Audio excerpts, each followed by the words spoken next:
Praise the lord. నేను ఒక picture ఒక ఫోటో ఒకటి చూశానండి. ఆ ఫోటోలో ఒకవైపున చర్చ్ అనే ఒక ఓడ కనబడుతుంది, మరొక వైపున చోట గాడ్ దేవుడు అనే ఒక ఓడ, ఒకవైపున దేవుడు యేసయ్య అనే ఓడ ఉంది, మరొక వైపున చర్చ్ అనే ఓడ ఉంది. చర్చ్ అనే ఓడకి ప్రవేశించే వాళ్ళు గుంపులు గుంపులు గుంపులు గుంపులు కూడా చర్చికే వెళ్తున్నారు. వాళ్ళందరూ మందిరానికే వెళుతున్నారు, దేవుని మందిరానికి వెళుతున్నామని గుంపులు గుంపులు గుంపులు గుంపులుగా వెళుతున్నారు.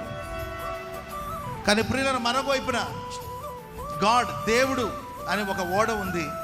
ఆ ఓడలో ప్రవేశించే వాళ్ళు చాలా తక్కువ మంది. దేవుని మందిరానికి ఈరోజు గుంపులు గుంపులుగా వస్తున్నారు, కానీ ఎంతమంది దేవుని చేరుకుంటున్నారు? దేవుని మందిరానికి వచ్చే సమూహం ఉన్నారు.